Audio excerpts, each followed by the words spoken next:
Alright, so today is day 8 of the Integrated Good Life.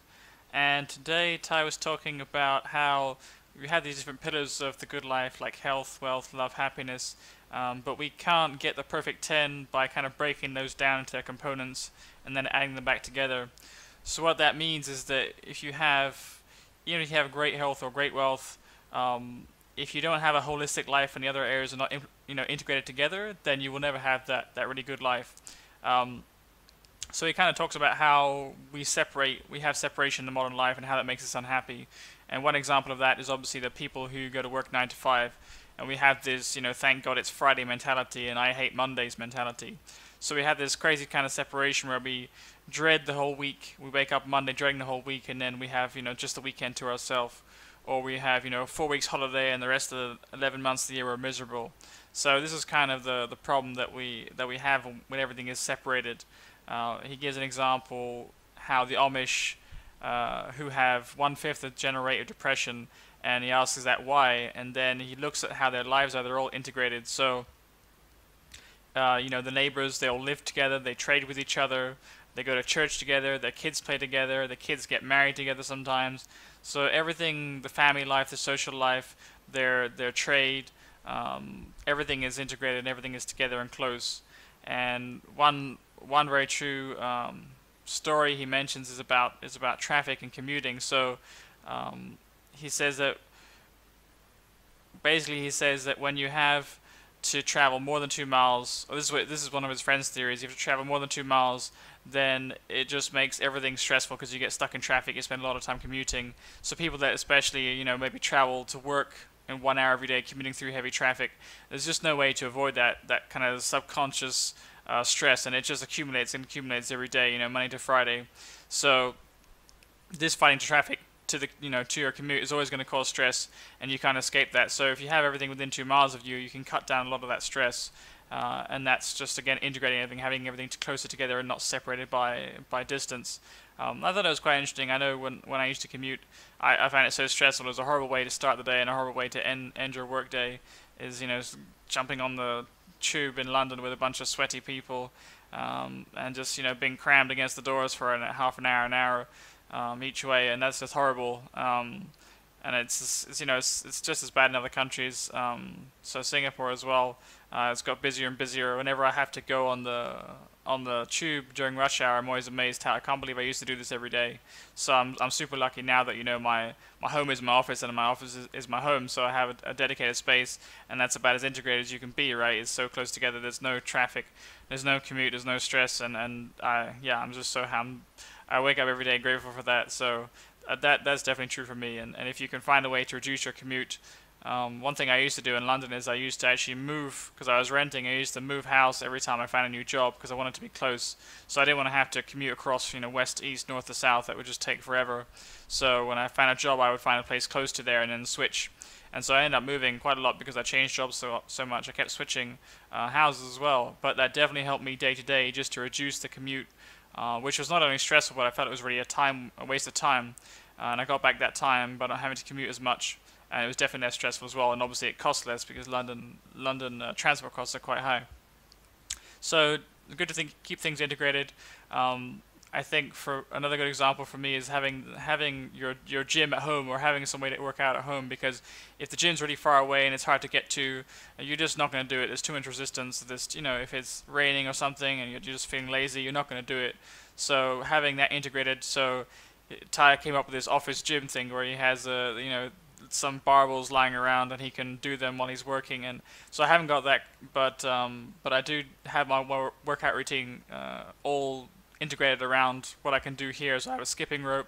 I can jump and do some burpees on the floor, and I try and do that every hour, a couple hours, just to keep the blood moving, so I'm not sitting down all day. And if you have in your mind, I got to get to the gym, it's just too much friction sometimes. There's too much resistance, and you'll just be lazy, or you just give up, or you'll skip, and then you won't get that consistency. So that good life comes with that integration, and I thought that's kind of interesting way to look at it. And let's see what else. I took some notes here.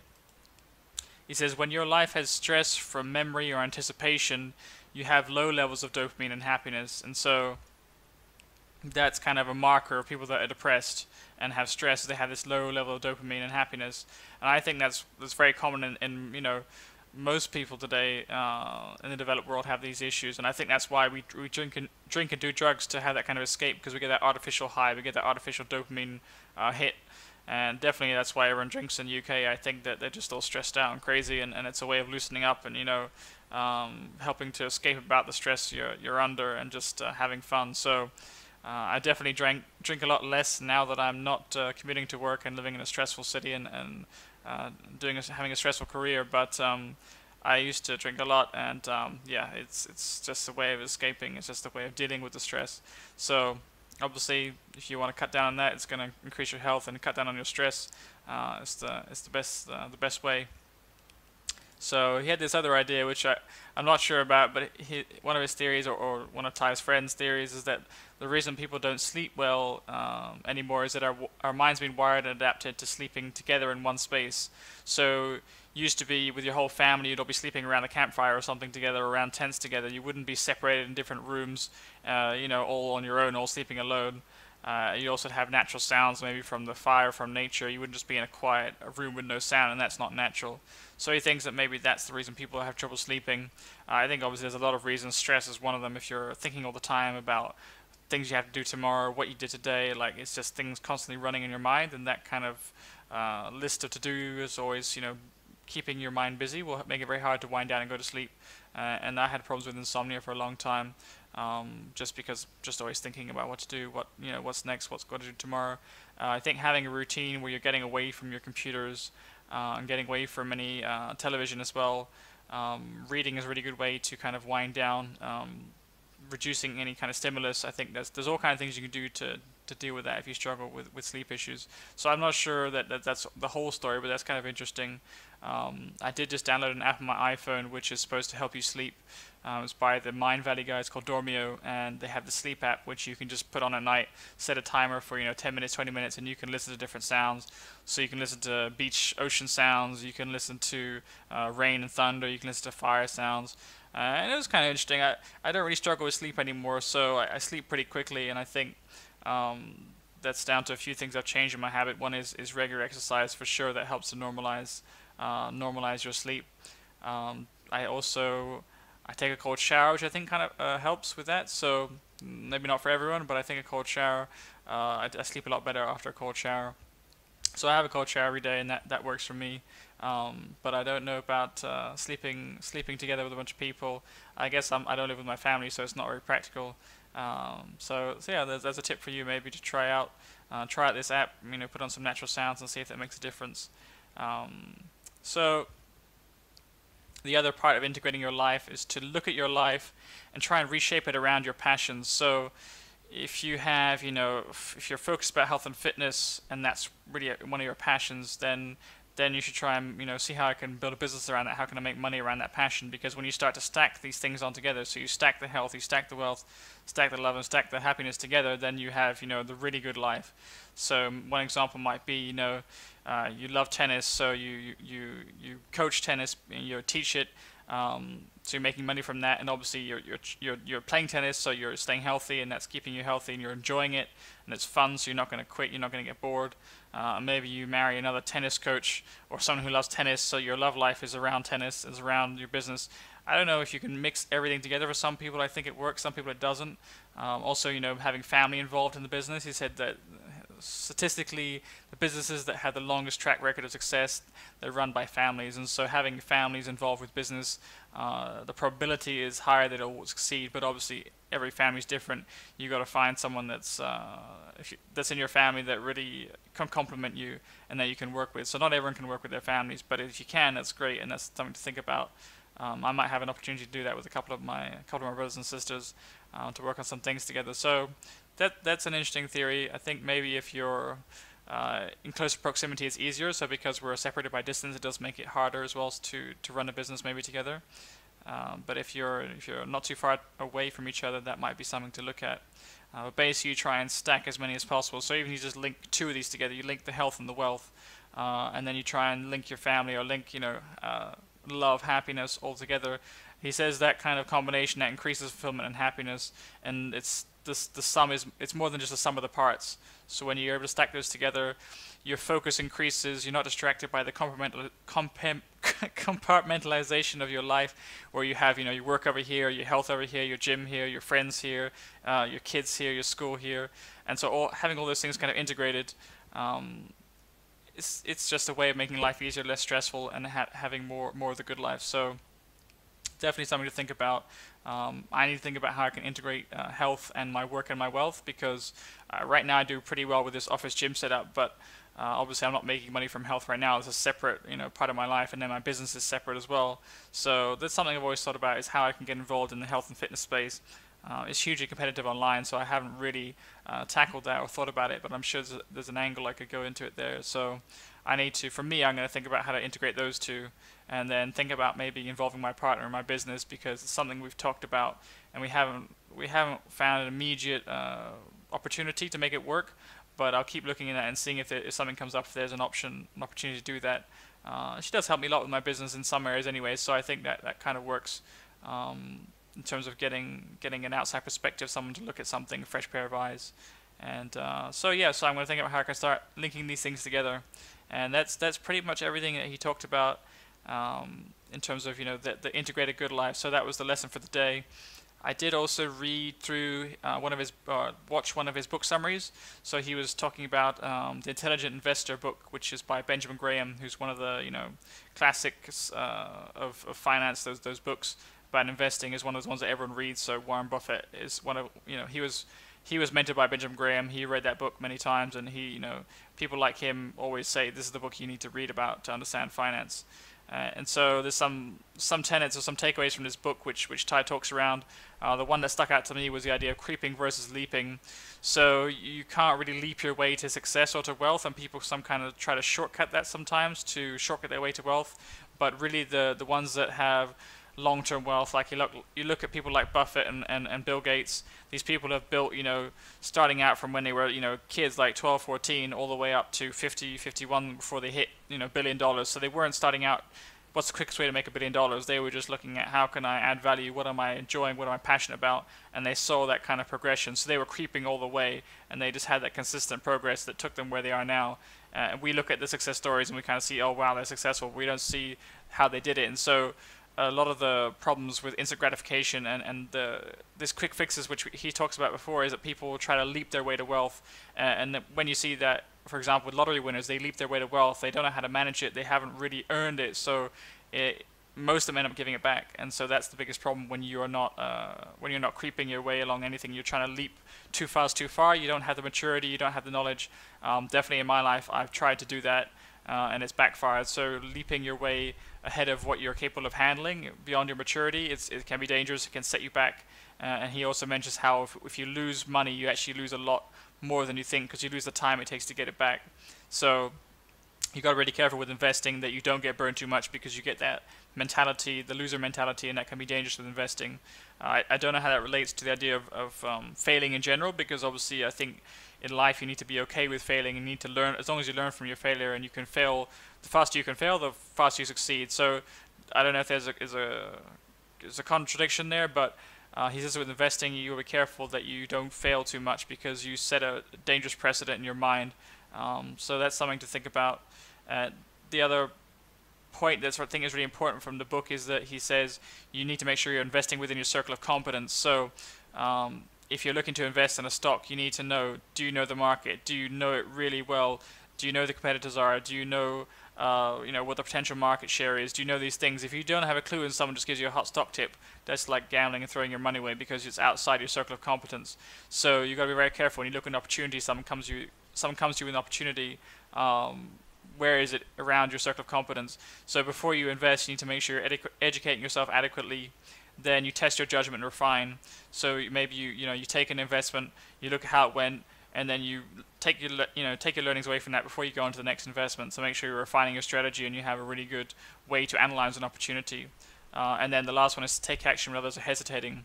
So this is kind of the herd mentality in stocks. When the stock market's crashing and everyone's running out, that's the time to buy. Obviously, make sure you're not super leveraged, so you're not wiping yourself out. But that's the time when you start to accumulate, and then at the top, when the stock market is at the height and everyone is, buying like crazy, and there's that buying panic. That's when you want to start to look to shift your portfolio and move away from stocks into something safer like bonds. So you want to be really ready to take action when others are hesitating and not follow the herd, and that's really important. So that's a bit about investing in your circle of competence. That's one of the main takeaways.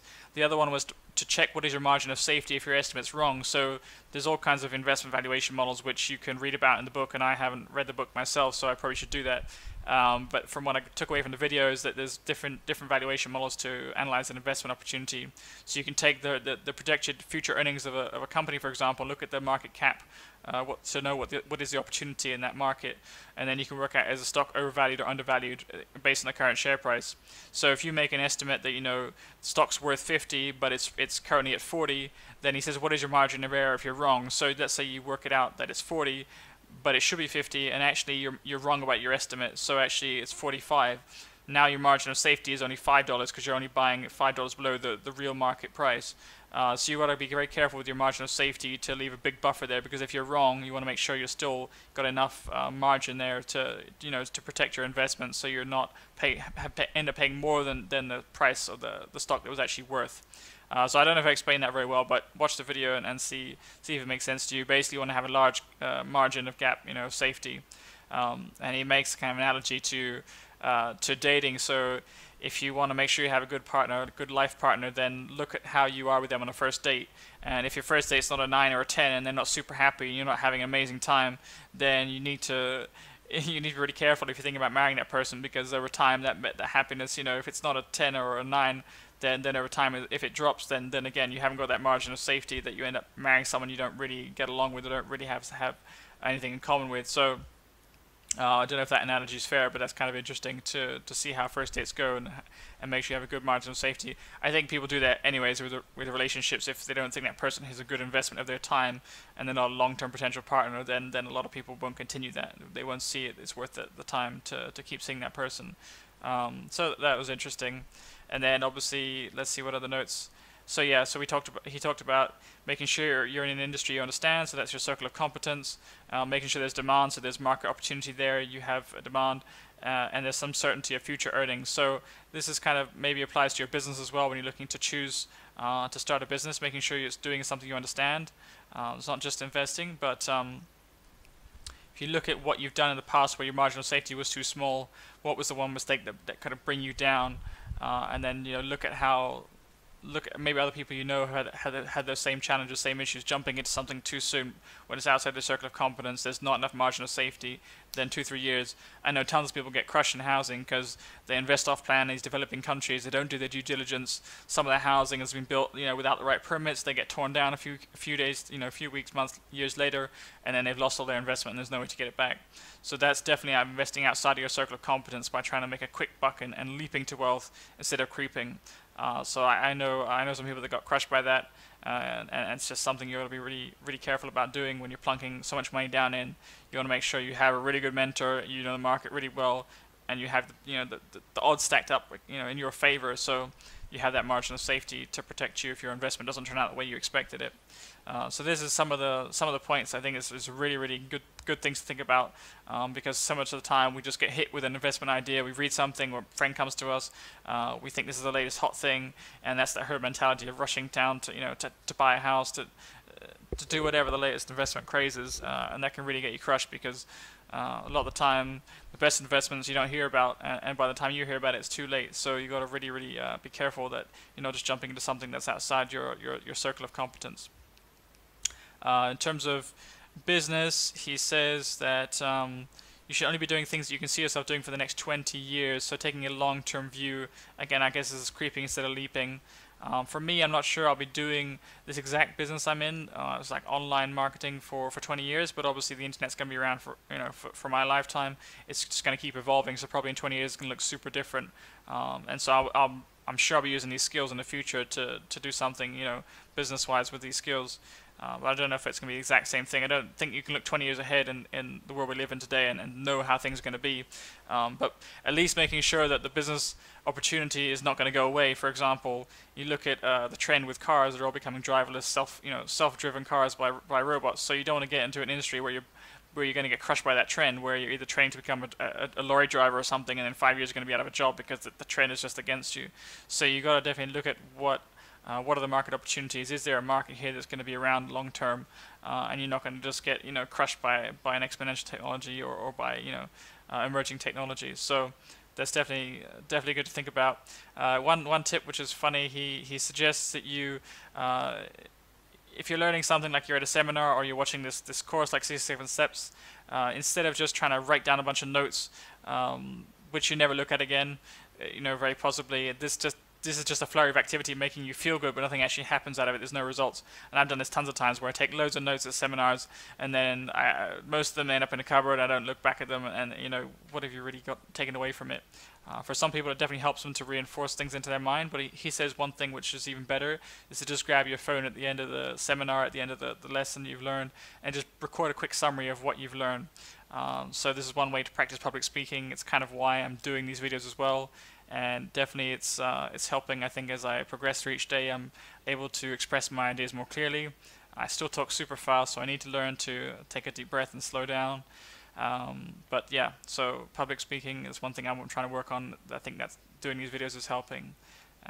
So this is his suggestion for how you record ideas, and that you can make a private blog. You can record your observations, what you've learned, and it's very quick at the end of the day or at the end of the lesson. Just quick put that up, and then don't take bunch of notes you're not going to look at again. So it's kind of funny because I already started doing these videos, and so let's see how it goes.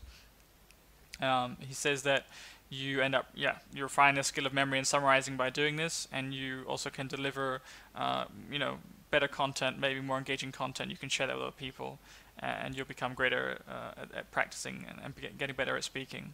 So that's some of his tips, I think that's pretty much it from that day. So I'll be back tomorrow with more.